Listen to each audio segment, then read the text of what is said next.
This is the inside of the Hubsan H501S after malfunction and crash. Just wanted to show you what the inside of it looks like.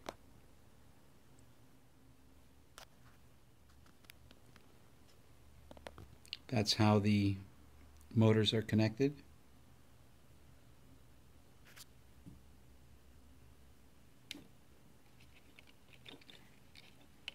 They're connected to the circuit board through these little clips here.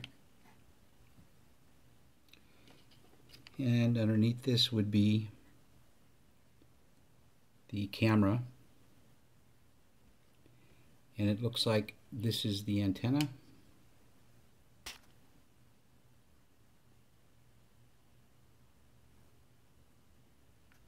And this is what's under the canopy.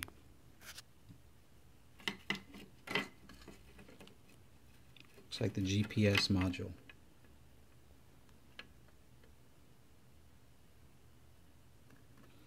So if you ever wondered what it looks like on the inside, there you go.